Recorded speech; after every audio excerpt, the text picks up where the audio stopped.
Last time, we built the base that'll build the base that'll build the base, aka the starter base, which merely produced 60 SPM, but this got us through all of the non-space science research. Research is done. That one's been in buff for years. Well, now it got us through all of the non-space science research, and it will continue working to get us through some of these early space science tiers. However, today, we're going to work on building the base that'll build the base, aka the mid-game base. Some might even call it a mega base in its own right. One of the major builds in the mid-game is the production of tier 3 modules, and we're going to need a lot of them. We're going to need about 700,000 tier 3 modules, and in order to produce all these modules, we're going to build a base that consumes 48 blue belts of copper ore, 32 blue belts of iron ore, and 8 blue belts of coal. These are approximations. Since this is a 40k Monolithic-Bus-Base, we're gonna need a lot of blue belts, and since we're gonna be using half belts everywhere, because half belts are more UPS efficient than full belts, we're gonna need a lot of blue belts. In my estimation, 26 million blue belts, and this is gonna consume 68 blue belts of iron ore. There's also the fact that we're going to be powering this base on solar panels, so it's going to be about 10 million solar panels with about 8 million accumulators. The rough ratio is 4 to 5 accumulators to solar panels, and those two builds are going to require 68 blue belts and 15 more blue belts of raw resources, which isn't too bad. But here's the thing, we need to do a lot of research, and some of it is under the "it would be nice to have" category. But there's a lot of research that is a must-have category, so you must make a mega base to make a mega base. In this case, we're going to make a 4k SPM mid-game base, which requires 76 copper ore, 104 blue belts of iron ore, 16 blue belts of coal, and 20 blue belts of stone. And that encapsulates basically all of the major builds. However, there's plenty of other minor things we also have to add. 400,000 substations, 250,000 beacons, 2 million explosive rockets, hundreds and hundreds of Spidertrons, nuclear reactors, and all the equipment for those, and hundreds of thousands or thousands of inserters, furnaces, assemblers, all of that kind of stuff. I don't even have belt counts for these, because these are all just considered minor blind items, basically. Then there's the other category. We're also going to need something like 20 million landfill, maybe 40 million landfill, and same with concrete. My estimate's like 50 million, maybe 100 million. These are going to be produced as just-in-time products because I don't have a great feel of how much I'm going to need of these. And something to keep in mind in today's episode is that everything that we build today is temporary. Everything that we build today will have to be torn down because it is simply the base that builds the base. If you tally up all the major builds, it's going to be a total of 461 blue belts of resources being consumed. And of course, this is approximate, and it doesn't include anything in the minor builds, and it also doesn't include any landfill or concrete. And in order to build all this stuff, we're going to need a lot of land. And currently, that land is being occupied by biters. So I hop in my single Spidertron, equip some personal lasers inside of my power armor, and equip the Spidertrons with explosive rockets. Hostile forces engaged. And then mow down a small-ish section of land. I say small because it's a decent chunk and it takes me a couple hours, but we haven't quite hit that exponential growth yet. And while I'm out clearing all these biters, the base is running through some of the cheaper space science techs. However, sometimes it comes to a complete halt because currently all the resources are being split between the mini-mall and the science production of the starter base. The mini-mall's been buffering resources for the next stage of expansion here. And some of these are really expensive resources, like a stack of tier 3 productivity modules. And these are going to go straight into the science labs. This increases our SPM, science per minute, for no additional ongoing costs. Or I should say, our SPPM remains constant, while our SPPM increases. And by SPPM, I of course mean science packs per minute, the number of group science packs produced and consumed per minute, which shouldn't be confused with SPPM, the science points per minute, the adjusted number of group science packs consumed based on lab research speed bonus, research cycle time, speed modules, and productivity modules per minute, which shouldn't be confused with ESPPM, effective science packs per minute, adjusted number of group science packs produced and consumed based on game speed per minute, which also should not be confused with ESPPM, adjusted number of group science packs consumed based on lab research speed bonus, research cycle time, speed modules, and productivity modules based on game speed per minute. So what is SPM again? Whatever you want it to be. You get to pick which one you want it to be. I also shoved some productivity modules in some of the other more expensive recipes. If you're interested, I should do a video explaining how productivity modules are more efficient than efficiency modules and are also faster than speed modules. Previously, we hit the 60 SPM mark at the 16-hour mark, and we just hit a new milestone at the 22.5-hour mark. No, it's not creating our first locomotive. It's that we put our tier 3 productivity module in the science labs, so we increased our SPM to 72. We can now plot a trend line with 2 data points, and we basically made no change in our trajectory yet, as at this rate, it's still going to take about 400 days to get to the 40k SPM mark, because what we're currently lacking is exponential growth. So the question is, what is holding back our exponential growth? What is the one resource we need to expand exponentially? It's not more explosive rockets, although that is useful. There's one resource that is holding us back, and it's going to be our first dedicated build in the mid-game. What resource could possibly be so important? When you look at this dirt, you may just see filth. But here at Sipsco, we see potential. For quality products at dirt cheap prices, think Sipsco. That's right, the most important resource is dirt. And our first dedicated factory is going to be a dirt factory. So I head out to the closest locally sourced organic stone patch, only to forget to bring some of the building materials.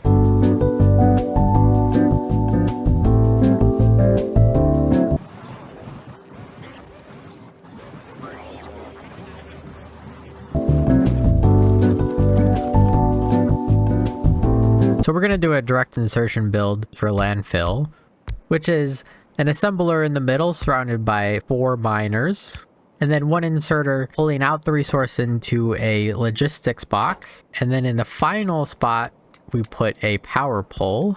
And it may not seem like it, but this is a fully tileable design that occupies every single space.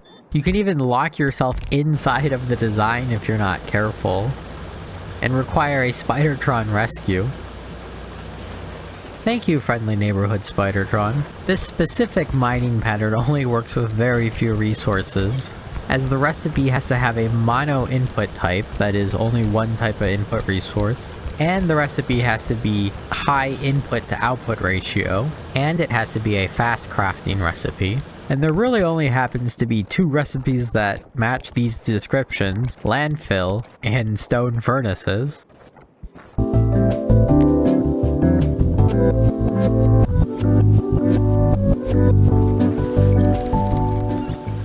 I still didn't bring enough efficiency modules, yet it's enough to put stone on the leaderboards, making it currently the 2nd most produced and consumed resource.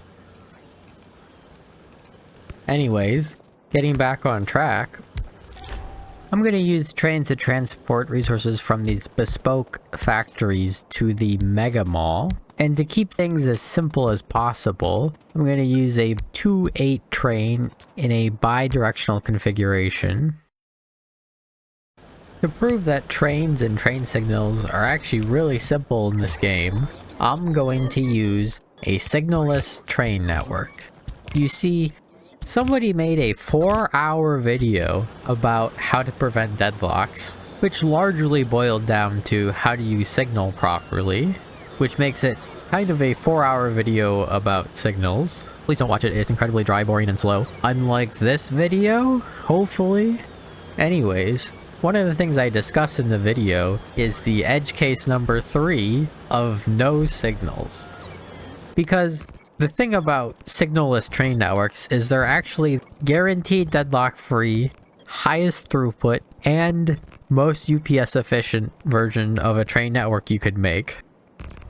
It doesn't look like much, but this is the future site of the brand new shiny Mega Mall. Future being the key word, as there's one more resource that I don't have access to yet. Uranium fever is spreading all around. I finally make a blueprint for the Swiss Army knife of mining setups. Since all the miners are configured into a single belt column, and a gap is added with an underground belt to fit a power pole, you can enable snap to grid relative position to just click and hold to paint the miners onto any ore patch. Uranium fever. I end up redoing everything because I forgot to put efficiency modules in. Uranium fever. And there's an extra step for you, as you have to connect all the miners together with pipes.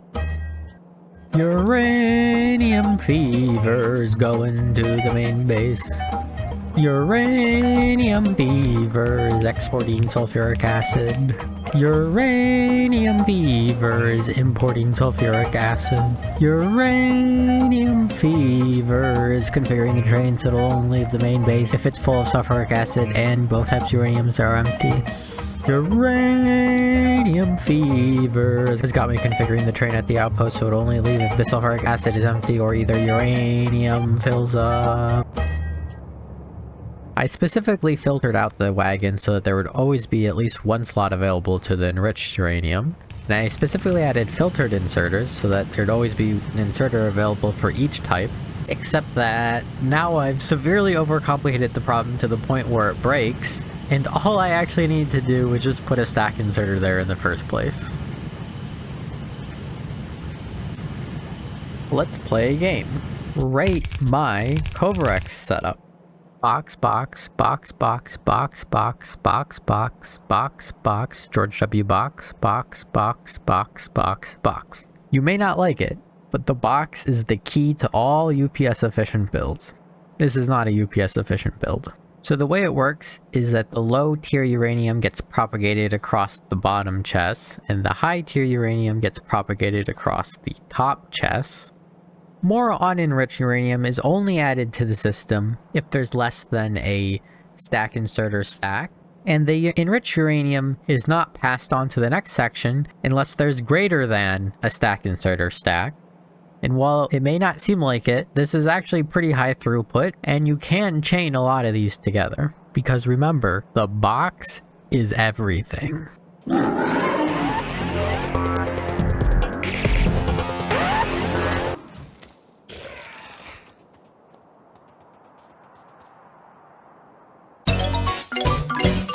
This time I extend out the southern hemisphere, and I start placing these solar panel radar blueprints generally around lakes, so that slowly over time they reveal the entire water surface. And since this can just happen in the background, there's no need to add accumulators and there's no need to drag power poles everywhere. Yes, the radars will only work during the day, but that's good enough here. This has given the uranium mines enough time to produce the initial set of 40 enriched uranium so that the Covarex process could start. I tack on the nuclear fuel processing and reprocessing, which means we're all ready to build our first nuclear power plant. Is what I would say if we were ready to build our first nuclear power plant.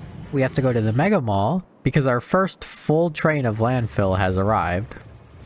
However, calling it a Mega Mall is a bit of a misnomer, as a more apt name would be the Mega Dump, because we're not actually going to be producing anything in the Mega Mall. It's just going to be the dump site for all of our thousands, hundreds of thousands, millions, tens of millions, hundreds of millions of resources. We're just going to dump into the Mega Mall.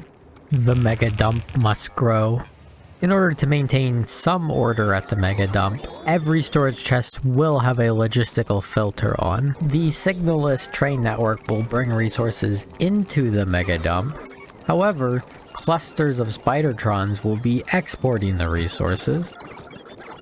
So the nuclear sandwich gets built in 6 steps, and there's 5 distinct layers. First comes the base landfill level, which contains 2 channels for the water pumps. Next, the water pumps and the heat exchangers go in. Notably, the heat exchangers are set up to share a single heat pipe, and at the other side, the output steam are adjacent to each other. However, by using undergrounds and by offsetting the boilers by one tile, they actually remain independent pipe systems, as each column is made up of 12 heat exchangers, which is able to fully saturate one water pump. Next are the steam turbines, and in order to distribute the steam across all the steam turbines, all I do is build one giant manifold. That is, I use a pump to force the steam into the manifold, and then I just let the fluid handler figure out how to distribute the steam to all the turbines. In this way, the way I've configured the nuclear sandwich is that per unit width of the reactor, as long as you fill it up, there will be enough water, there will be enough heat exchangers, and there will be enough steam turbines. So that's the first 3 steps. The 4th step is to landfill over the water channels, because there is no underground version of the heat pipe. And then you place that same blueprint again to place the heat pipes over the landfill, because there is no super blueprint yet. Then you can add the final step, the fuel injectors, which pulls nuclear fuel from the belt and then pushes spent fuel cells on the other side of the belt. This does mean you need to wrap the belt around at the other end of the nuclear sandwich. A good question is, why go through the trouble of placing the heat pipes over the landfill, over the water pumps, over the water channel, over the lake? Why not just put the water pumps at the other end of the heat exchangers? By putting the water injectors on the reactor side, the water channels get much closer together, making it much easier to find a sufficiently large lake, especially since I chose default terrain settings and the fact that we're going for a massive scale here. Looks at video time, looks at video length, looks at goals for video, wonders, why have we dedicated all of this time to only building a nuclear sandwich? Don't worry, I have a spreadsheet for that. So you have your stone furnace, then your steel furnace. This is currently what we're running. Then you have your electric furnace. Then you have your electric furnace with 2 efficiency 1 modules. And then you have your electric furnace with 2 productivity 3 modules. And then you have the final configuration of the electric furnace with 2 productivity 3 modules and 12 beacons with speed 3 modules in them. And for each of these, you have your base power, min power, adjusted power, total power consumption, base speed, adjusted speed, base output, adjusted output, total output, and then coal normalization, which is how many iron plates or copper plates would you get per piece of coal consumed. And for stone and steel furnaces, the coal is consumed directly in the furnace. And for electric furnaces, the coal is consumed inside of a boiler. So we can go ahead and plot the coal normalized furnace output. Notably, any inserter costs and building costs are ignored in this calculation. So you start with stone, and then if you in place replace to steel, you double your efficiency. This is currently where we're at. And then if you just do normal electric furnaces, you have your efficiency again. An electric furnace is slightly worse than a stone furnace because you have a minimum ongoing cost. And then if you were to add 2 efficiency 1 modules into that electric furnace, you actually surpass the efficiency of steel by a little bit. However, if you were to put 2 productivity 3 modules in it, it's pretty bad. But then if you were to surround that furnace with max speed 3 beacons, it actually gets way better. Except that it doesn't, because now you gotta factor in the beacon costs, and now it gets way worse again. 100% beacon cost assumes that no beacons are shared. 50% cost assumes that all beacons are shared between 2 production buildings. The true value lies somewhere in between, but it's dependent on your design. What this all means is that we're gonna need a lot of power. Protoss need a power field for that. Their one weakness. I've been yapping for long enough that the nuclear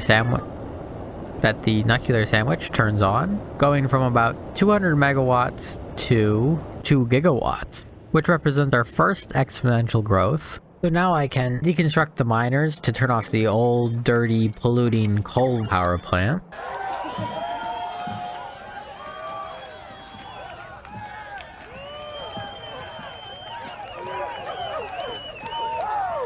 What's going on? My personal Spidertron gets promoted from Dirt Carrier to Squire, and together we venture out into the brave unknown world, to the edge of the known universe, where we've heard rumors that the lakes are blue and the trees are green.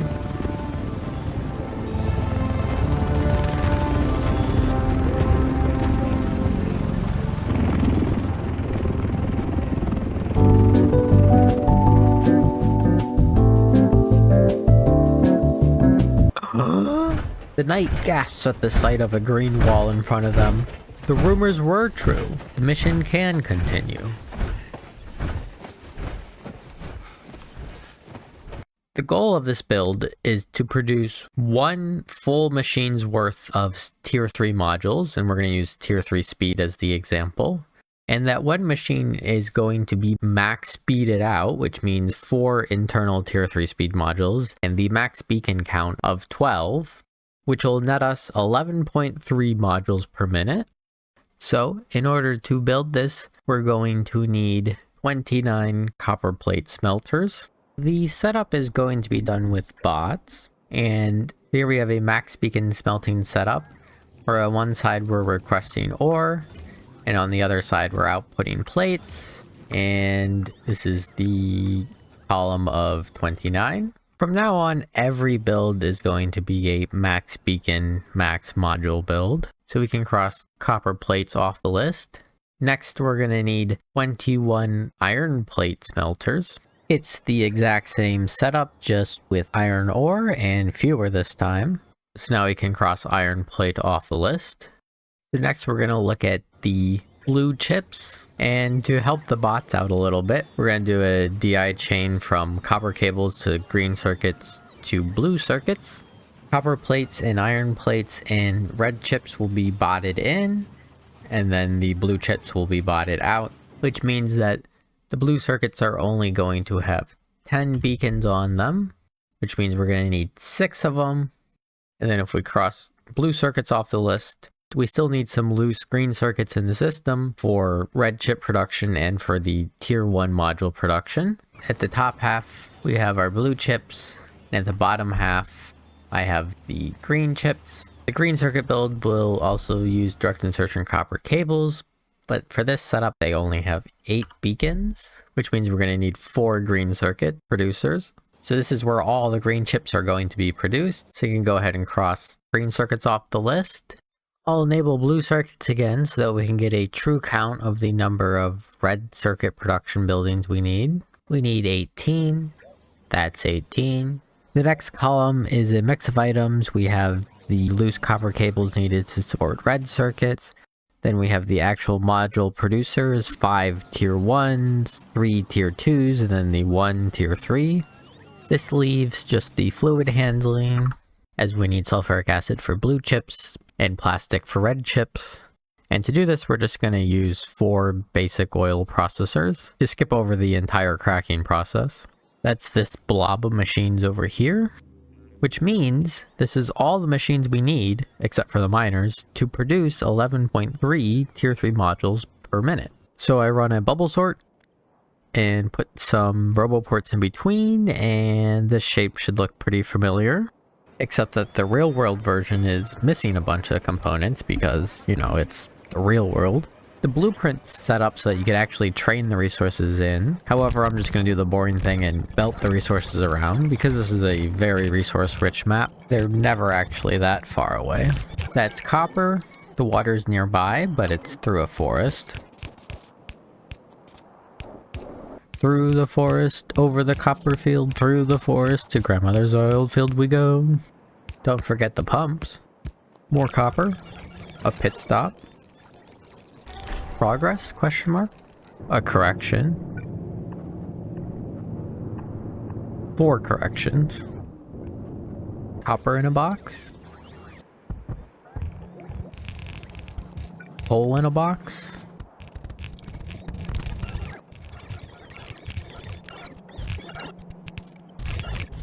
Iron in a box.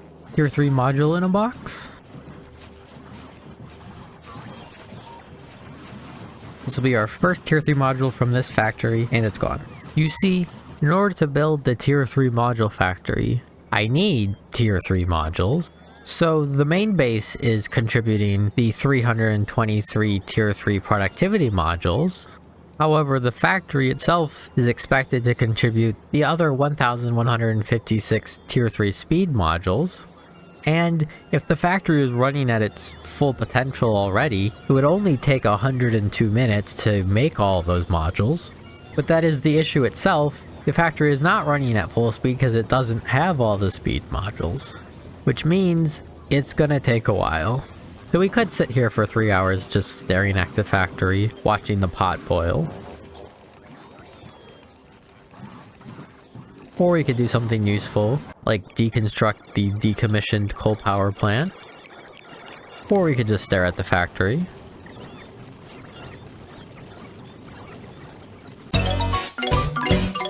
Or we could go on another bug hunting mission, this time to clear land around the new factory. Or we could stare at the factory again. This time it works. We now have one max moduled, max speed beaconed tier 3 assembler producing 11.3 tier 3 speed modules per minute, which if we look at our goal of 700,000 tier 3 modules, it would take about 40 days to produce all these modules. And by 40 days, I mean 40 Earth days, not Factorio days. So, in the face of overwhelming odds, I'm left with only one option. I'm gonna have to double the shit out of this.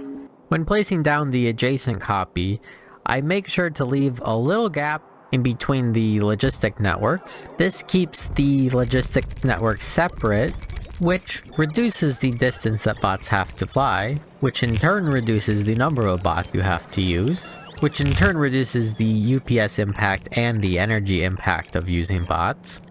After hooking up all the raw input resources, just like its non-flipped counterpart, this build also needs 323 productivity tier 3 modules and 1100 tier 3 speed modules.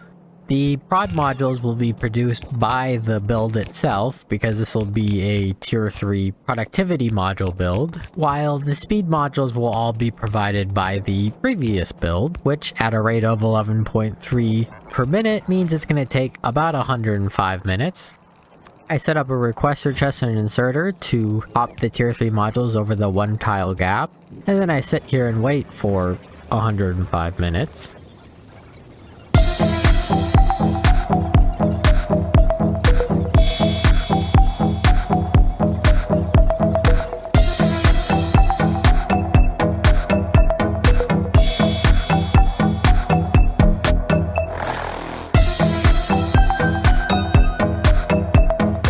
This now puts our total tier 3 module production at 22.6 per minute, which decreases our time to target to 21.5 days, which is better, but in the face of overwhelming odds, I'm left with only one option.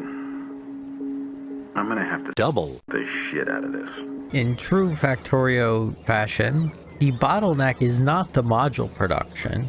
The bottleneck is the power production, because I don't have enough power overhead to double our production.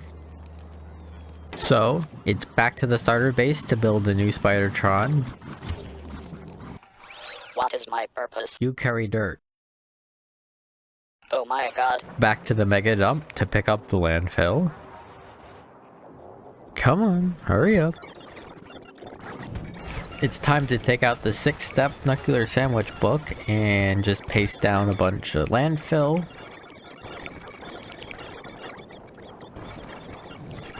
This takes a couple trips.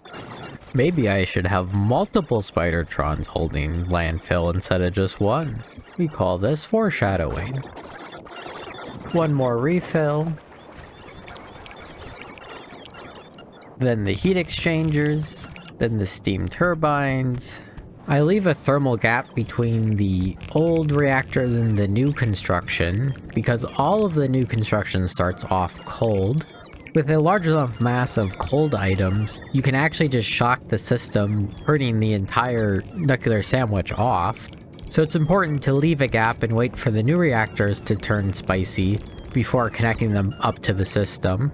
I'm still missing the last few steam turbines, but now we have 42 reactors up and running, which is about 4 times or double our original 12 reactor setup, which means I can go back to focusing on more important things like...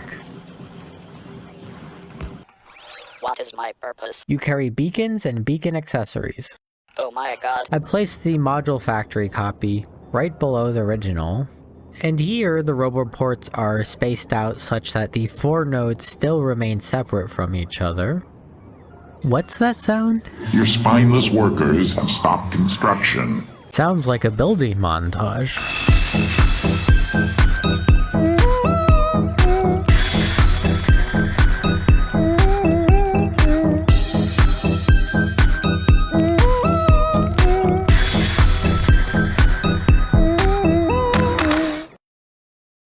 At this point, we now have 4 Tier 3 module nodes. 3 nodes are producing speed modules, 1 node is producing productivity modules, so we can maintain the 3-to-1 ratio. And at 11.3 modules per minute per node, it would take about 11 days to reach our production goal, which isn't great, so it's time to... In the face of overwhelming odds, I'm left... No. That's good enough for now. We have bigger projects to work on at this point. Much bigger projects. In the background, I also finished constructing the nuclear sandwich expansion, and we went from a max potential of 2.1 gigawatts to 6.8 gigawatts, which is about 3x. This will provide enough overhead for at least 1 more build. Ding! Research complete. But first, I want to move these finished modules over to the centralized mega dump. So I pool all the modules from the other nodes into 1 node by using boxes to hop over the logistical gaps, because remember, the box is everything. And then I set up another signalless point-to-point train line in order to move the really expensive, really valuable Tier 3 modules from their production lines to the mega dump, so we could take the shortcut over the radioactive lake.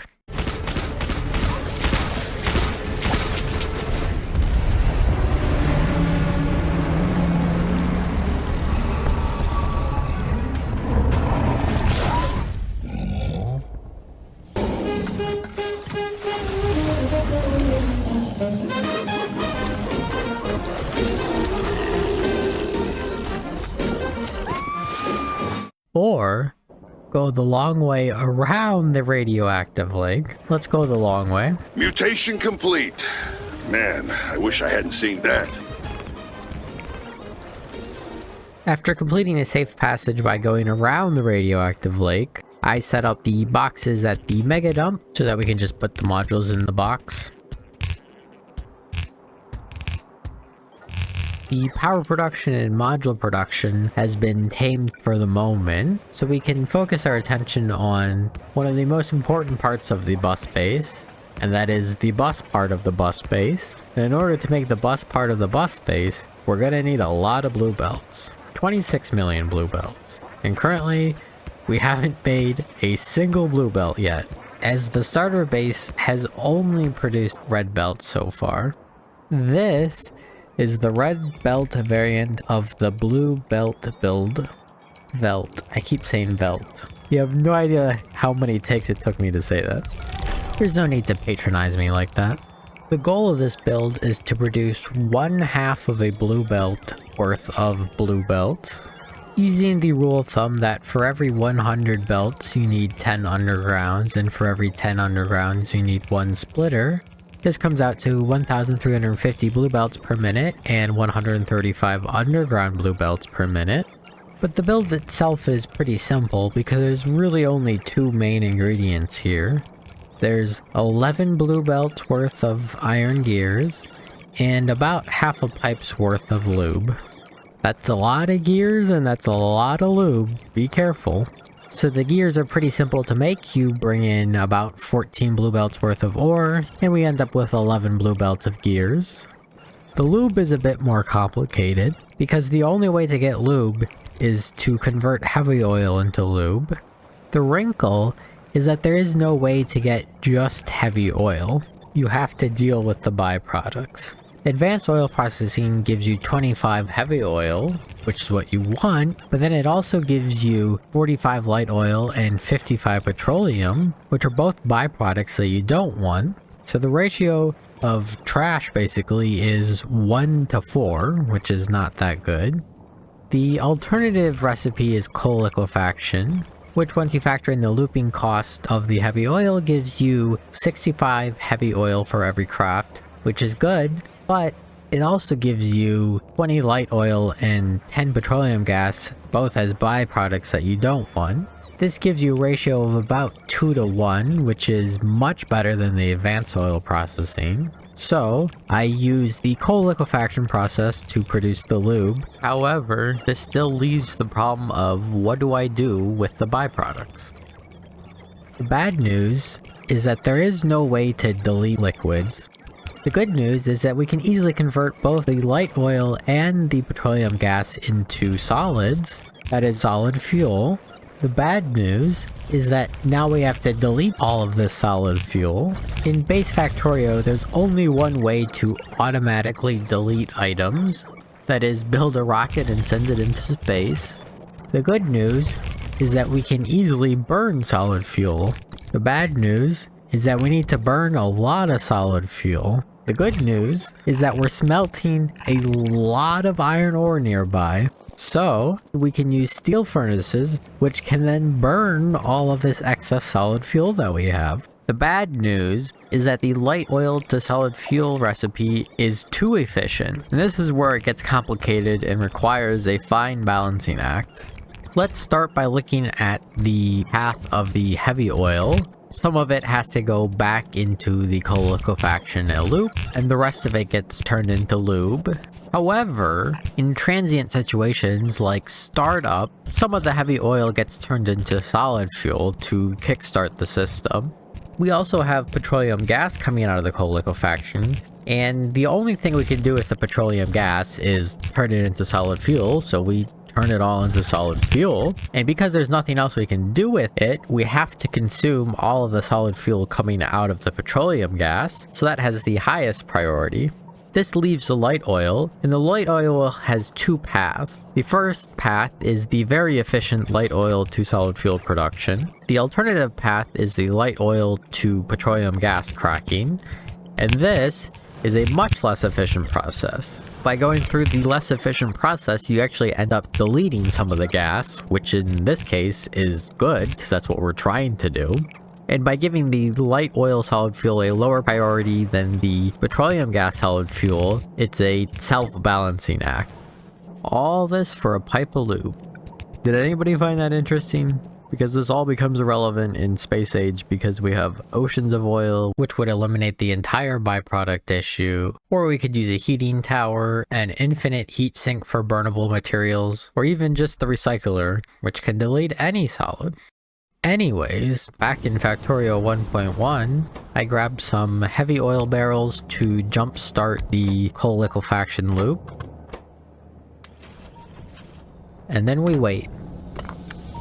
We wait for the belts to fill up with solid fuel, we wait for the other belts to fill up with gears, and then we wait for it to produce some blue belts. Because, in order to turn the red belt variant of the blue belt build into the blue belt variant of the blue belt build, I need a bunch of blue belts. Yes, I did miss a belt piece here. Thank you for telling me. It's time to plunder the blue belt chest and upgrade all the red belts, including all the belts leading out to the mining outposts, all 20,000. And with this, I get to reveal one of the few flaws in the Factorio game engine, although calling it a flaw is probably not fair as it's just the limitation of the game engine, and despite how bug-free and optimized the game is, there are some limitations. Like the ghost to bot pipeline. By upgrading everything at once, we just created a list of about 10,000 plus ghosts, And all of these ghosts need to be linked up to a bot that is sufficiently charged, a bot that has access to the ghost item, and a bot that is within the area of the ghost item. But all this checking takes time that you can visually see as it scans through the list of ghost entities row by row. It kind of reminds me of a CRT scan line. The large delay between each item placing is not due to the availability of bots. It is due to the ghost to bot pipeline having to scan through this massive list. So why does this matter? Well, it doesn't matter yet. The build is almost complete, but we're still missing the production of the blue splitter. And while the rule of thumb has it at 100 to 10 to 1, at 26 million blue belts, we need about 250,000 blue splitters. In our UPS optimized base, we're not there yet. We actually need much fewer splitters. The ratio is closer to 100 to 10 to 0.001, which means we need a couple thousand blue splitters. So these will be made in the main base. You can't build there!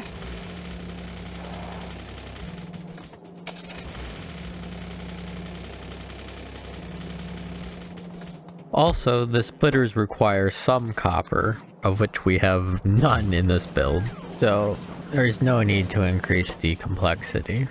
And now we can replace all the red splitters with blue splitters and the... Oh, a successful metamorphosis. The red belt variant of the blue belt build has been transformed into the blue belt variant of the blue belt build, and all of the red belt components can be recycled into blue belts. Just put the red belts in the box.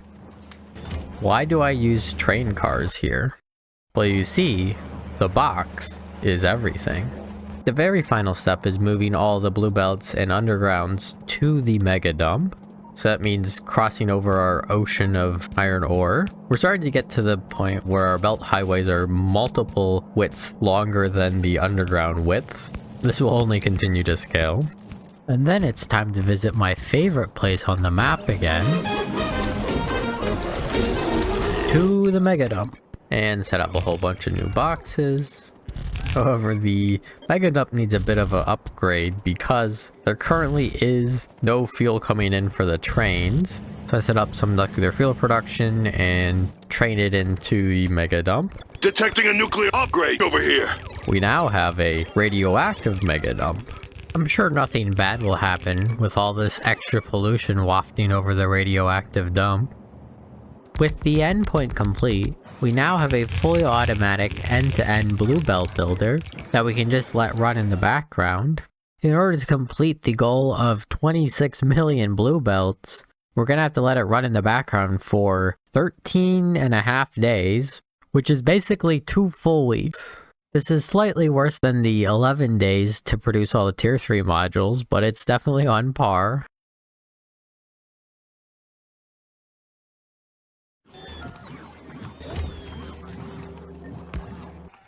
What is my purpose? You carry blue belts and blue belt accessories. Oh my god.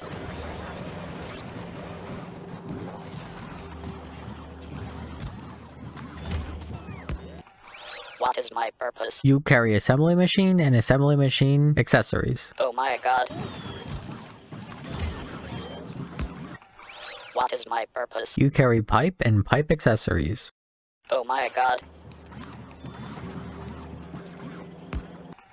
What is my purpose? You carry electric and electric accessories. Oh my god. This brings the construction cluster to a total of 7 Spidertrons, where 6 of them have been specialized to carry a single item type and item type accessory. However, the leader has been left generalized to carry all of the other miscellaneous building materials, such as repair packs, cliff explosives, radars, boilers, centrifuges, blue splitters, long-headed inserters, train stations, train engines, train wagons, train tracks, notably no train signals, wooden boxes. Remember, the box is everything. Bot boxes, logistical bots, roboports, other logistical boxes, and then a handful of circuits.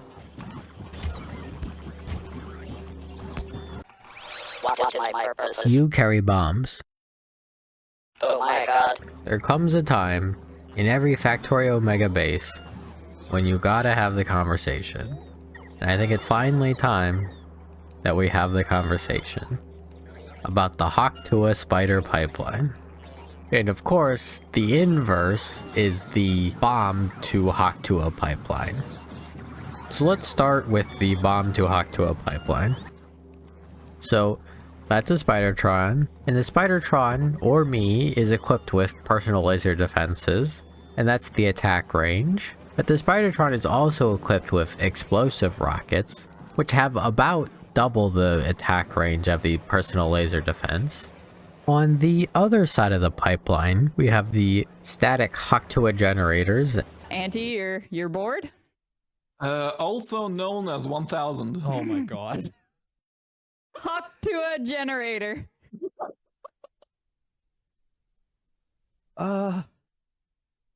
What? Spit? What? A spit? It's a spitter, isn't it? It's a spitter. It's a spitter. A spitter what? What? Oh, it's a spitter spawner. There's spawners for spitters. Yes, I stole the joke. And then we have the Hud-auto-hide, which is a stand-in for a worm. The bomb to Hud-auto-hide pipeline describes the internal process in how weapon systems are targeted to enemies. So here's the scenario. We'll take our single Spidertron equipped with explosive rockets and personal laser defenses and move it into some static biter infrastructure. Because the explosive rocket range is greater than the personal laser defense range, the rockets will be tasked to take out the worm. This is a very simple example, but we can still learn quite a lot from it. Firstly, exactly two explosive rockets were fired, as this represents the minimum amount required to actually kill the target. The number 2 is based on the enemy type, the ammo type, and the research level, and we have charts and graphs for this. I'll cover these in a future adjacent topic, but for now just assume that the exact minimum ammo count is 2. Also of note is that none of the personal laser defenses actually fired. A lower priority or shorter range weapon will only be used if the higher priority weapon gets overwhelmed with targets. So let's add an overwhelming amount of targets. This time you can see that the personal laser defense does actually fire. However, the combined warfare does not have enough firepower to punch through the biter infestation. So what we can do is add 2 Spidertrons to follow the lead Spidertron, as each one brings additional weapons platforms that can be used in parallel. This parallelism allows the Spidertrons to punch through the Hud-auto-hide forest. To which you might think, duh, you used more Spidertrons. But the thing is, if you really want to scale this up, it's not that simple. Our allies' base is threatened! Oh no, what's happening? It looks like it's time for me to move the plot forward, as the pollution has grown enough to reach a biter's nest. So, while I go deal with this in the background, we can talk about something more important, like the Hud-auto-hide to spider pipeline. As we already explained the inverse bomb to Hud-auto-hide pipeline, which describes how weapon systems are targeted to enemies, the Hud-auto-hide to spider pipeline describes how enemies are targeted to weapon systems. Because worms can fight back. So we can take all our rules from before, because they are all true for the inverse pipeline.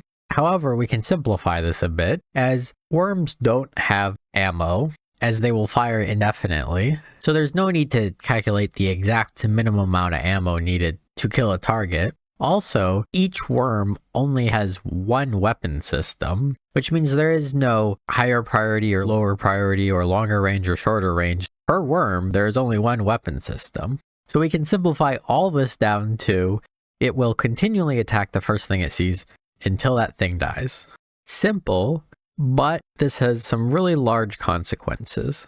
The first consequence is that having long spider chains, that is spiders following spiders following spiders following spiders following spiders, is really ineffective, as the enemies will all target the first Spidertron, And while the second Spidertron in the chain would be able to help with supporting fire, the third, fourth, and any further Spidertron would be so far away that they would not be able to help at all with the supporting fire. So going long doesn't work, but going fat does work. In this configuration, we have one leader with many direct followers. And this is the setup I've been using to clear nests in the background, as I have one lead Spidertron with 2 followers. However, this configuration isn't that great, as the first 2 additional Spidertrons are very useful. However, there's diminishing returns for each additional Spidertron, and anecdotally, around 3 or 4 is when it starts to fall off, and basically 5+ is almost completely useless. This configuration also suffers from the same problem that the Spider Train does. All the enemies target the lead Spidertron. So the overarching problem is that fat spiders don't scale. Clearing out the southern hemisphere buys us some time, but it costs us 32,000 explosive rockets. This rate far exceeds the capacity of our starter base, which means it's time to build a dedicated explosive rocket build. This one is designed to produce 1 full blue belt worth of explosive rockets, which is 2,700 per minute. This is the first test of the construction cluster, and I brought almost all the materials I need, except that I did run out of beacons. So I'll have to add a beacon and beacon accessory Spidertron to the shopping list. The goal is 2 million explosive rockets, but as this is a minor build, this is actually a really rough estimate. And at this rate it would only take half a day to produce them all, which makes sense because I think this is like complete overkill. There's no such thing as small builds in this game. Just like everything else, it gets boxed up into a tray and then dumped off at the Mega Dump.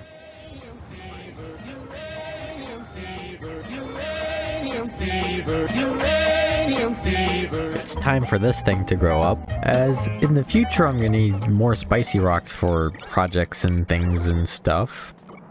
But the main reason now is that I really want to decouple it from the starter base, as currently it relies on sulfuric acid imports. The mini-mall takes the highest priority in the starter base, meaning that if I order too many things at once from the mini-mall, the iron plate production gets diverted away, which means the sulfuric acid doesn't get produced, which means the spicy rocks don't get mined, which means the uranium fuel doesn't get made, which means the power goes out. Insufficient energy. Which is why it's important to actually decouple these systems.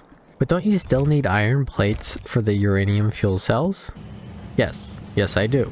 The spicy rock refinement uses the same setup as before, except this time with more beacons and more boxes, because the box is everything. Your mission, should you choose to accept it, is to park this tank over here. As always, should you or any member of your team be caught or killed, the Secretary will disavow any knowledge of your actions. This message will self-destruct in 5 seconds. Good luck.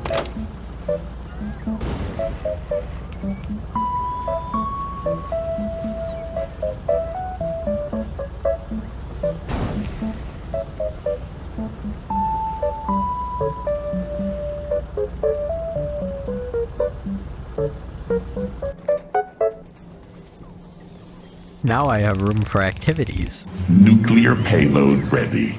Do try not to kill yourself. Maybe I should take a vacation. A fishing vacation.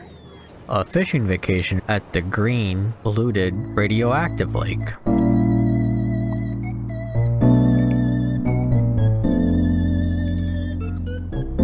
I am stuck on this island though.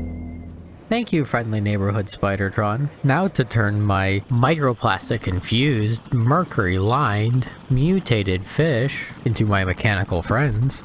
I would not have guessed that the bottleneck was rocket launchers, so I'll just add a few speed modules.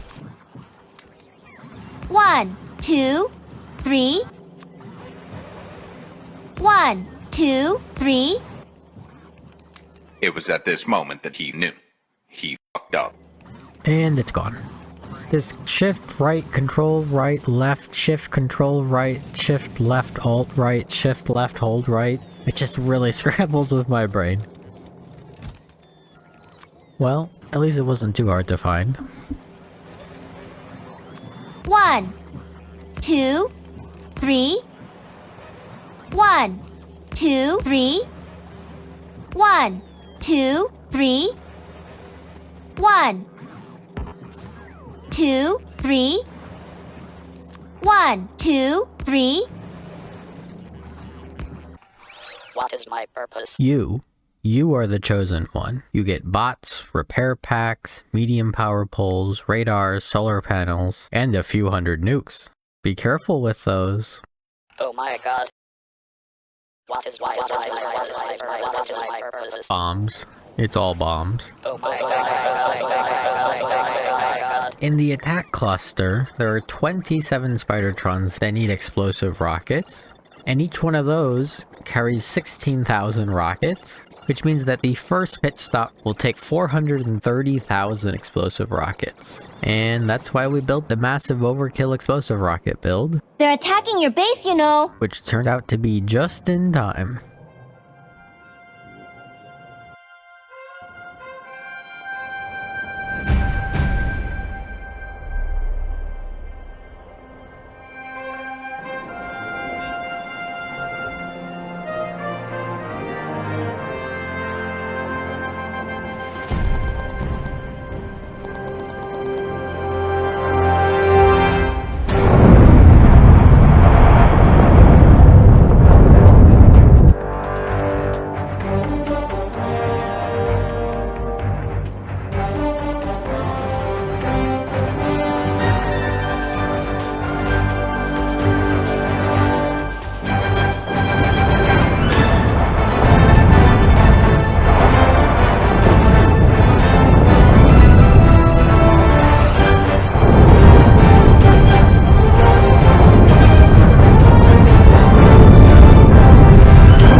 This is the Factorio RTS experience. Hell, it's about time.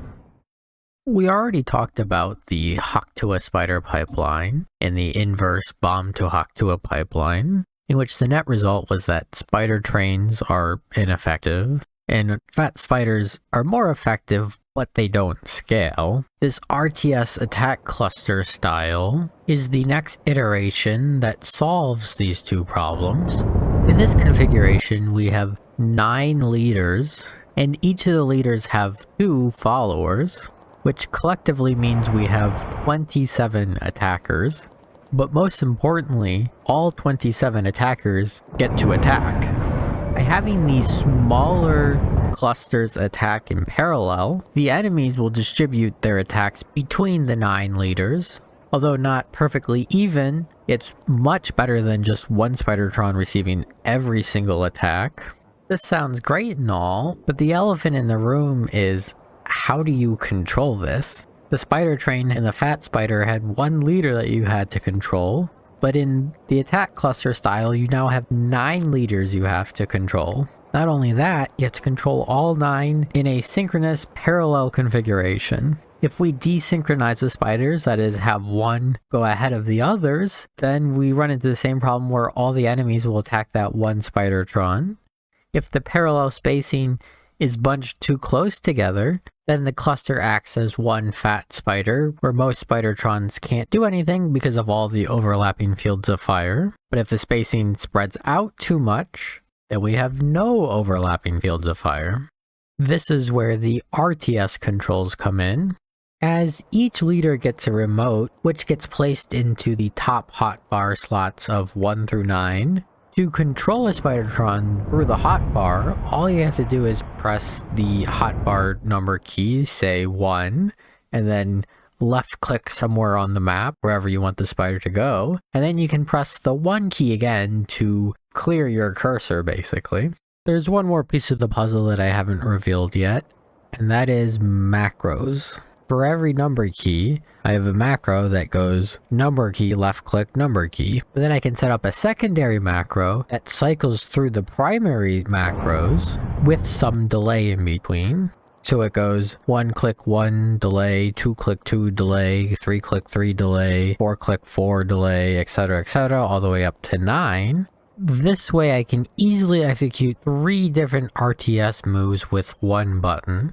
The 3 commands are sync, attack, and search. The sync move is to press the secondary macro and not move the mouse at all. This means all the Spidertrons will all go to the same spot as best they can. The attack move then gets used after the sync, where you press the macro again, but this time you slightly move the mouse over the width of, say, the biter nest you want to attack. This way you get parallel attacking paths that are synced up. And for the third move, search, during the macro you move the mouse a lot, in which the paths spread out greatly, and you can, well, search the area. Incoming nuke! Of course. And then there's the 10th Spidertron on the hotbar, which fulfills the support role with support nukes. He also provides support via bots and repair packs, as none of the attackers are equipped with these, as well as solar panels and radars, in order to illuminate the difficult to reach places like the water. And sometimes even the support needs to become a tow truck because the stupid Terran wasn't paying attention and lost a leader. This is by far the biggest expansion I've done so far, as I cleared out extra space around the entire perimeter of the base. We've hit the first mega base milestone, where the map at max zoom is larger than the screen size. This took about 3.5 hours, and in that time, 26,000 behemoth worms were killed, along with 36,000 spawners if you combine both types. On the other side, this cost me a few construction robots and 1 Spidertron. And then there was 1 rogue spitter with 1 rogue missile that did a little bit of damage. This also cost about 300,000 explosive rockets. Although with the overkill build during that same time I produced 1.2 million explosive rockets. I would have kept going, but some of the leaders actually ran through all 16,000 rockets they were holding. What is my purpose? You replaced the dead one. Oh my god. Attack cluster meet construction cluster meet attack cluster. The rest of the base has been working in the background, and we already have 1 million blue belts and about 25,000 tier 3 modules. What is my purpose? Nuclear sandwich and nuclear sandwich accessories. Oh my god. What is my purpose? Beacons. Oh my. Number 2 and number 3. Oh my god. What is my purpose? Blue belt and blue belt accessories. Number 2 and number 3. Oh my god. What is my purpose? What is my purpose? What is my purpose? What is my purpose? What is my purpose? What is my purpose? Dirt. You all carry dirt. Oh my god. The construction cluster has now grown from 7 to 17. You know what time it is. It's time to upgrade our power again because we're already out of power. And by out of power, I mean we only have 2 gigawatts of spare overhead, which is not enough to do anything with. The landfill goes in the lake, and the nuclear sandwich goes on top. And just like that, we go from 32 reactors to 112. This added about 11 gigawatts of power, which might be enough for the next project. We've already cleared the biters from the land, but now I have to terraform the land into a completely clean slate where there's no trees, no cliffs, and the most annoying thing of them all, not you, it's loose rocks on the ground, as these can be swept up by conveyor belts. With our nice clean work area, we can now place down our science build. Here's a couple bananas for scale. If that's not helpful, It's about 4 times the size of the blue belt variant of the blue belt build. But this begs the question, why do we need science to make science? Because this is not the final build. This is merely a temporary mid-game build, and I will have to destroy this all eventually. So why even build it in the first place? There's a bunch of sciences that fall into 3 categories. Required, technically not required, but it would be really helpful to have them, and then would be nice to have. So the first one under required is all the non-space sciences. Well, you could probably skip some of them. I'm just generalizing here, but you're gonna need all the things and all the stuff to make the mega base. Under technically not required, we have as much bot research speed as possible. Because remember, we're producing ungodly amounts of things, like 26 million blue belts. But then I ask you a question. What's easier, producing 26 million blue belts, or placing down 26 million blue belts? And let me tell you, the easy part is producing them. The hard part is placing all of them. Saddling the line between technically not required and would be nice is explosive rocket research, as we're using Spidertrons with explosive rockets to clear out all of the biters, so having more explosive damage is always better. However, there is a specific breakpoint at 9, and we have the charts and graphs to show this. However, a picture is worth 1,000 charts, and this is explosive research level 8, and this is explosive research level 9. Going 10 and up, there are some more breakpoints which are useful, but there are just more important things. Like mining productivity, which saddles the line between required and technically not required. The minimum required is level 96, because this is the first level with max speed modules, that is, in the miner and 12 beacons, that a miner can produce 1 full blue belt worth of resources. However, having 12 beacons for every miner is going to make the mining outposts more difficult to set up, so having a higher mining productivity is beneficial, all the way up until level 350, because at that point, 1 miner can produce a full blue belt with no beacons. In the background, I've been going around building the science build, but at this point I've run out of basically everything, except for landfill, so might as well just landfill this lake in for fun. And why not just destroy this forest for fun? Hey, it almost seems like I'm clearing a similar sized rectangle right next to the other build. I wonder why. We make a pit stop at the mini mall, and then we move on to the radioactive mega dump. What is my purpose? What is my purpose? What is my purpose? That's 3 more beacon carriers. Oh my god, oh my god. I forgot to automate the science labs and the rocket silo, as I haven't needed these for the past 30 hours or so. This bridge will significantly reduce the travel time between the science build and the mini mall, as I have a feeling I'm gonna need to do this trip a few more times. That's because this build straddles the line between UPS optimization and not optimized. High UPS optimized builds have high beacon counts, which in turn means increased area and increased amount of modules. As you can see, for this merely 1k science build, it has 5.5k beacons. In total, it uses about 16,000 tier 3 modules, which at our current rate is worth about 5 hours of production, so we definitely have this much stocked up. And since some of the builds are UPS optimized, I do need 830 wooden boxes, because remember, the box is everything. As already kind of expected, I ran out of beacons again, so it's going to require a 3rd trip to finish. But this time on the way back, I drag a power pole in order to connect it to the grid for the first time. And to my surprise, the game actually models inrush current, because there's a massive peak when you first plug in all the machinery, even though they're not actually processing any resources. So it's time for another pit stop at the mini mall, and then another pit stop at the radioactive mega dump, and then back to construction. Of note, the blue belt count is pretty low, and the underground blue belt count is really high, as they are the same order of magnitude, which counters some of my previous points where I said it was about 10 to 1. The thing is that this blueprint just represents the build itself, there's a whole nother section that I have to build on top of this, and that is all the outposts. And that's where the blue belt count really skyrockets. There's also 4 red undergrounds because at some point I just gave up. The build is finally complete, but it's completely inoperable because I have to connect up all the raw resources to it.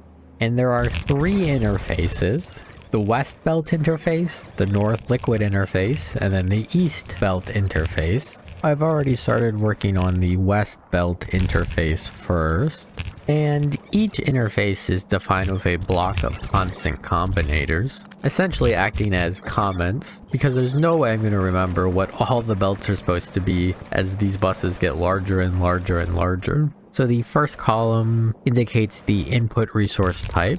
Here on the West interface, we're going to need 4 belts of coal, 13 belts of copper, and 9 belts of iron. That's a total of 25 belts on this side. The far right column denotes where the product is going, and the output column is keyed with a dot. So it looks like a lot of this stuff is either going to low density structures or red circuits. And then the middle column denotes what percentage of the belt is being consumed. For like copper going to red circuits, it's 99%.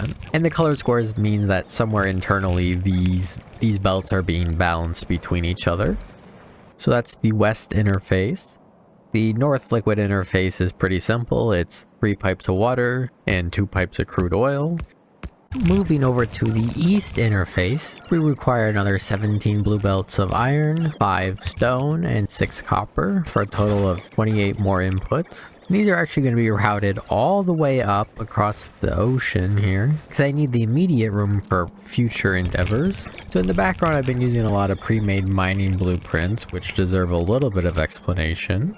They're categorized by M times B at P%. This represents the number of miners per side of the blue belt and the total number of blue belts going out. But the most important value is the P value, which represents the minimum productivity level that is required in order to produce full blue belts. And for this design, which I've been using, the minimum productivity level is 10. The problem is that I only have mining prod 7 so far.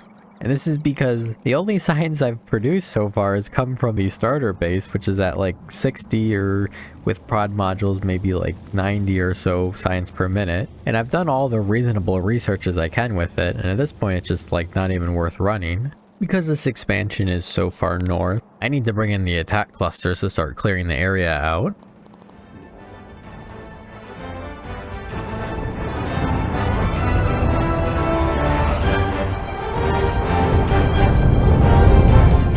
In the background, I keep working on the outpost building. Of note, the max size Nuclear of launch detected! Nuclear launch detected! That can't be good. If I hadn't intervened, the spider would have nuked itself. I had left the nukes on full auto. This is probably the one weapon platform that needs a human in the loop.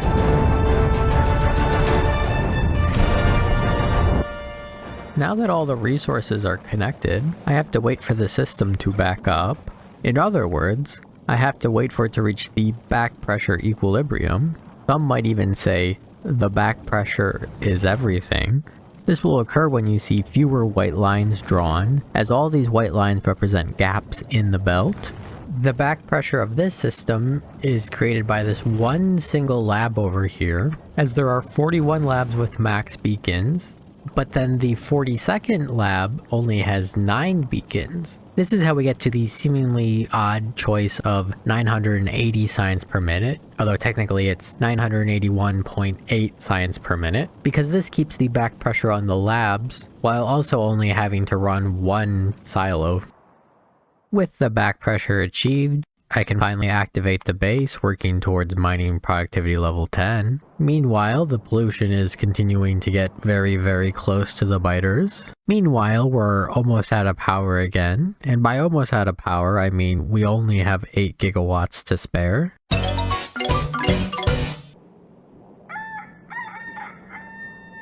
Last time we had looked at the map, we had just turned on some of the outposts at the science build. But now it's been running for a while and we've blown past our 10th level of mining productivity, and the tumor has expanded greatly. And in order to compensate, the map has expanded slightly. There's always more clearing to be done.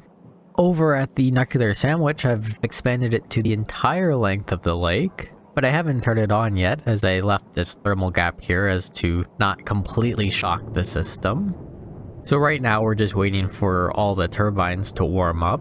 But maybe you missed it, but I made a fatal flaw, a grave error, as after I pasted on all 250 extra reactors, I noticed that I pasted it all on off by one. Instead of having parallel pipes here, I have a single pipe here. By offsetting this row of pipes by one, I also offset all of these by one, all of the heat pipes and turbines and heat exchangers. So of course the only reasonable solution to do is just take it all down and redo it. Against my better judgment, I just let it be and pretend it never happened. This brings our total production up to about 58 gigawatts. And I think by the end of this episode, we'll use all of it but like 1 or 2 gigawatts. So the lake was just long enough. What is my purpose? What is my purpose? What is my purpose? What is my purpose? What is my purpose? Blue Belt and Blue Belt accessories, number 4. Oh my god. Number 5, oh number my 6, god. Oh my number god. 7, oh my number god. 8. Oh my god.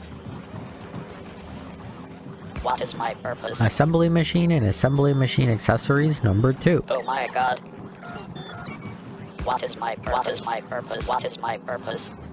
What is my purpose? What is my purpose? Beacon and beacon accessories, number 7. Oh my god. Number 8. Oh my god. Number 9. Oh my god. Number 10. Oh my god. Number 11. Oh my god. What is my purpose? Box and box accessories. Oh my god. The number of items in the miscellaneous category has grown, and most of that is due to the increased number of boxes. Because if you didn't know, the box is everything. This brings the construction cluster to a total of 32 Spidertrons. Why are you so slow? Oh, I just didn't put any equipment grid in. And that's an easy fix. Now the construction cluster is ready to go off on its next project, which is more science. In the face of overwhelming odds, I'm left with only one option. I'm gonna have to double the shit out of this. We need more science. But the question is, how much more science do we need? This is what the charts and graphs are for, and a graph should be worth at least 100 words. This one's telling us that with our approximate 1K build that has a 20% productivity increase at the science labs, it would take us about 6.5 days just to reach our required goal, meaning if we were to double it, it would only take 3.2 days. However, that doesn't include all the would be really nice to haves, like mining productivity 190, because then we'd only require 4 beacons at outposts. At our current speed, that would require 26 days of research, or 13 days if once we double it here. I almost built the whole thing in one single go, as I was just one single assembly machine Spidertron short. I couldn't find any footage of me adding this one extra Spidertron, but I definitely do. Let's just play pretend for a moment. What is my purpose? You carry assembly machine and assembly machine accessories, number 3. Oh my god. This brings our concussion cluster. Okay, well, construction cluster to a total of 33.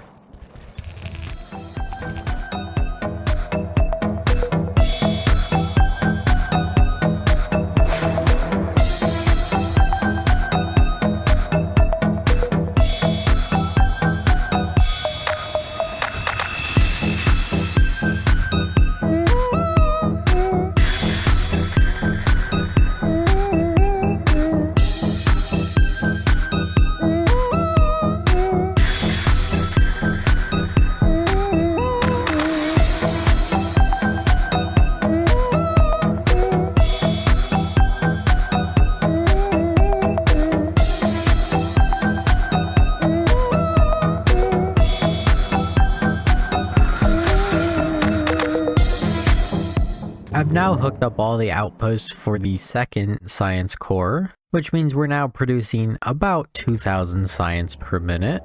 But do you know what's better than 2K science per minute? In the face of overwhelming odds, I'm left with only one option. I'm gonna have to double the shit out of this. So I go to place another science core, but because this isn't space age, there's water blocking it. Build there! Build there! So I just wave the magic wand around until I find it. Alright, now I can paste another science core down. But doubling means taking everything you have and multiplying it by 2. So we need to get a second science core going as well.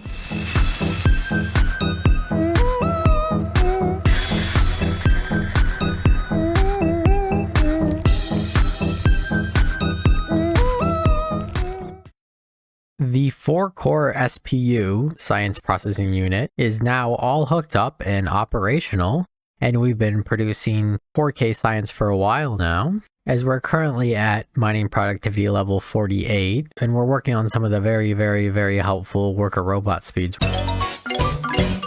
In some of the downtime, I've also expanded our borders a little bit, as the tumor continues to grow. The dirt production graph is kind of interesting because I haven't changed the build at all since like the 30-ish hour mark. Yet, the production of landfill has continued to go up. In fact, it's basically exponentially gone up. As for every additional mining productivity level, the output rate of the miner increases. And since we have the miners directly inserted into the assembly machines, the production increases.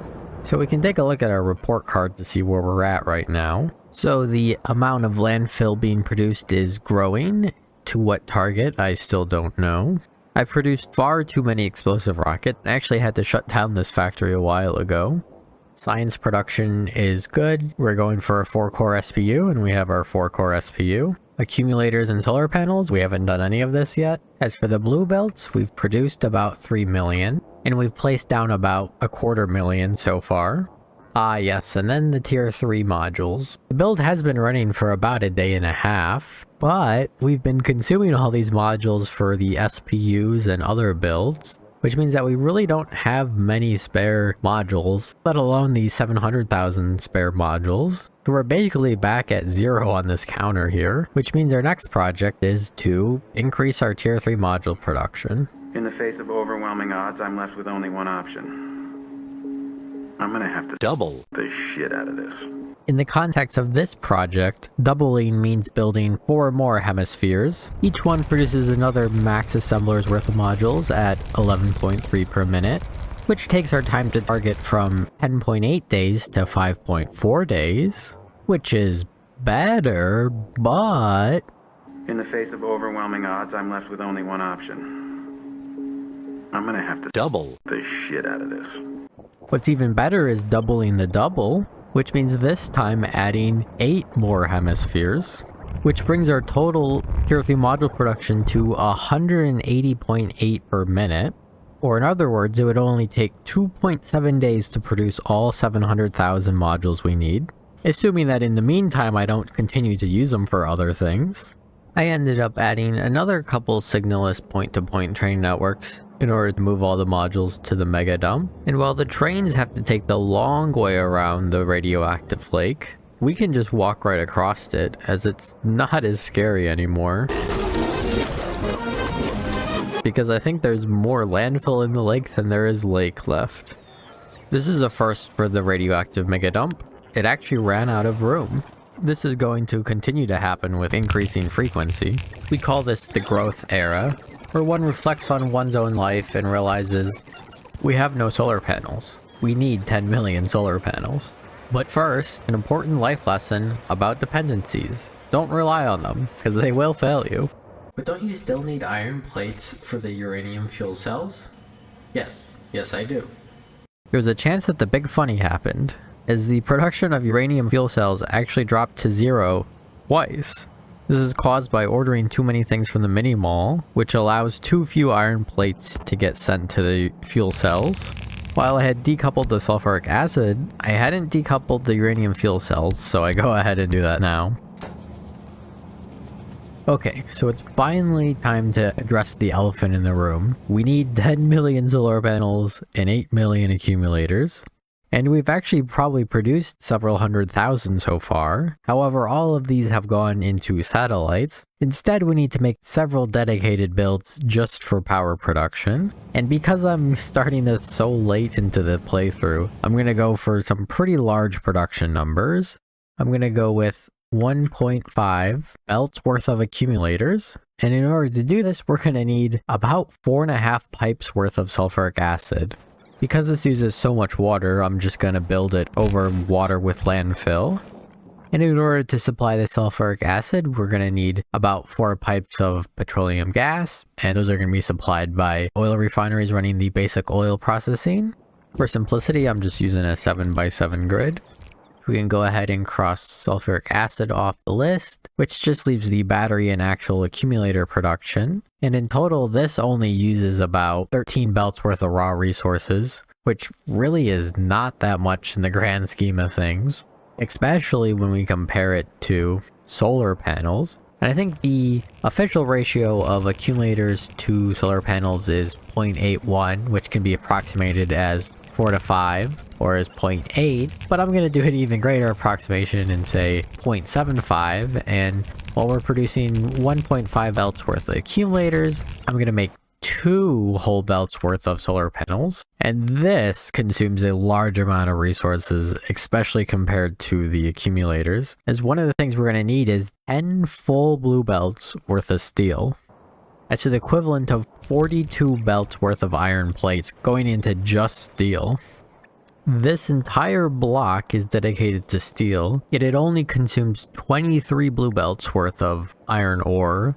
So I have to add a second one, although this one's a little bit smaller as it only has 20 input lanes. So that takes care of the steel. On top of that, we still need 30 blue belts worth of green circuits. Which means for the solar panels, not only do we have a 10 wide bus of steel, we also have a 18 wide bus of iron ore and a 28 wide bus of copper ore too. But by this point, the construction cluster is completely out of everything. So it has to go back to the radioactive mega dump to fill up, and then to the mini mall to fill up. The mini mall in particular has struggled to keep up, as its supply is still consistent. Even with these deep gouges in the very original mine layouts from like the first couple hours of the game, this is the power of max ore depth. It's really the demand that just keeps increasing. This is gonna continue to be a problem in the future. This second pass finishes most of the components of the build, such that we now have accumulators and batteries, sulfuric acid, petroleum, solar panels, steel for solar panels, more steel for solar panels. So now all I have to do is connect them all up.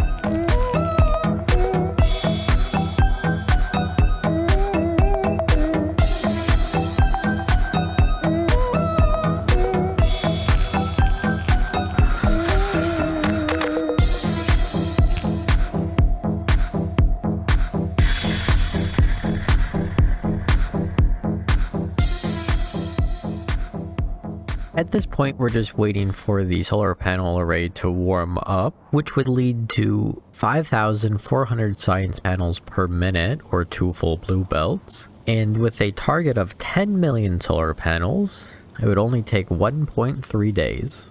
And for the accumulators, we're targeting 8 million, but we're only producing 1.5 blue belts, or 4,050 per minute, which means it'll take about 1.4 days to reach this target. Yeah, I definitely went very aggressive with these build rates just because I started it so late in the build process. So the build is basically up and running at this point, although there were some flow rate issues with the sulfuric acid, so I just added a bunch of tanks and a bunch of pumps. I love the old fluid system, yay! At this point, the accumulator build gets a train network, as does the solar panels, and both of these independent signalless train networks get dumped off at the mega dump. I also added on a dedicated substation and cliff explosive build just to alleviate some pressure on the mini mall. If you've been paying close attention to the footage in the background, you might be noticing that the UPS is dropping to some pretty low lows, all the way down to 20 or so UPS. While there'll be too much UPS discussion in the future, right now I just want to point out that at these increased zoom levels, it's the renderer that's actually causing these UPS hits. The renderer is taking about 6.5 milliseconds, but if we zoom all the way in, the renderer only takes 0.35 milliseconds, which is about an 18x reduction. The net result is that we still have 2.5 milliseconds of sleep time, which means we still have room to squeeze in at least one more project. Same with the power, we still have about 10 gigawatts, enough to squeeze in one more project. So let's take a look at our report card. And that blue belt production is looking awfully long at 12 days to go. In the face of overwhelming odds, I'm left with only one option. I'm gonna have to double the shit out of this.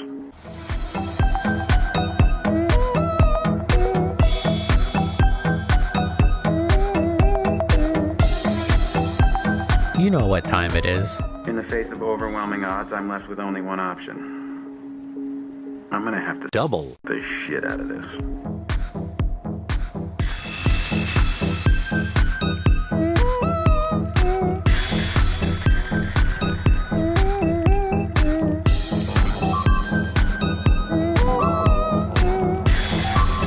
Your base is under attack! Stay cool. Where the heck did they come from? Searching. Enhance.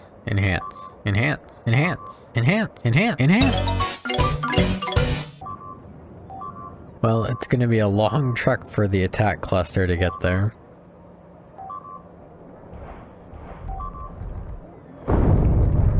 The problem is that this is one of the OG builds, which means it was done with red belts, and I don't carry red belts anymore. This is a blue belt family now.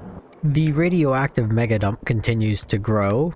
We have dirt, more dirt, explosive rockets, cliff explosives and substations, blue belts and underground blue belts, tier 3 modules, solar panels, more solar panels, and accumulators. Back at the doubling of the blue belt build of the blue belt variant. No. Back at the doubling of the blue belt variant of the blue belt build, the raw resources are almost hooked up, although it looks like I installed this corner backwards.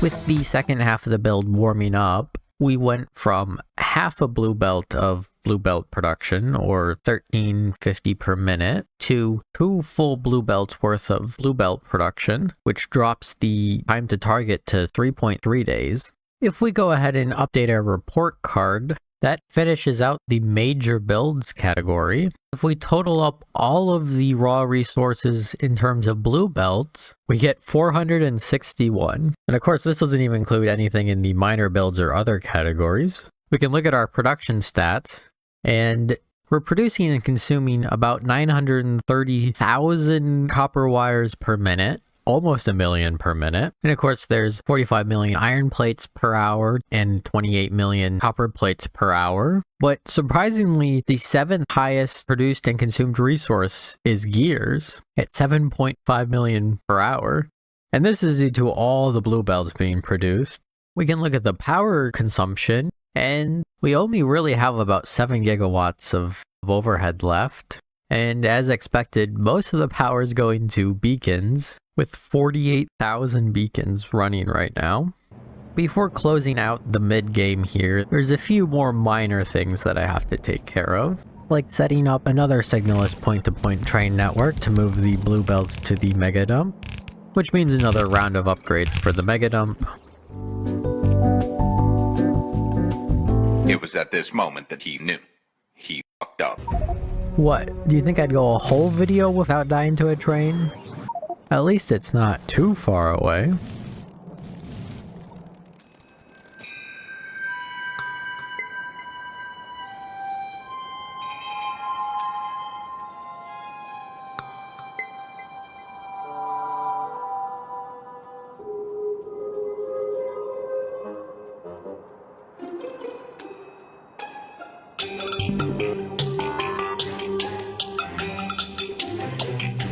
Revenge is a dish best served with biter steaks.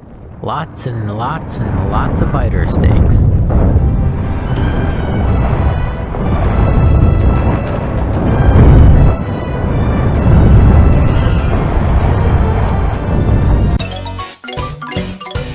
Yeah, I'm gonna need more room than that.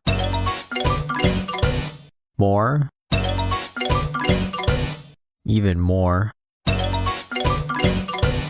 Well, that is a start.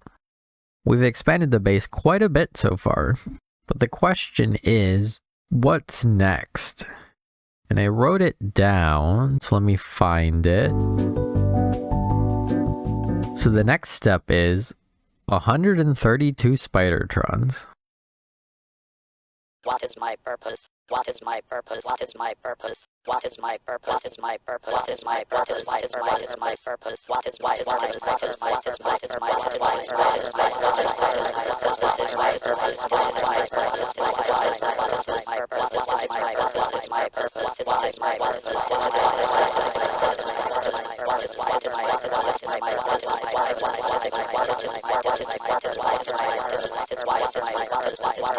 What is my purpose? What is my purpose? What is my purpose? What is my purpose? What is my purpose? What is my purpose? What is my purpose? What is my purpose?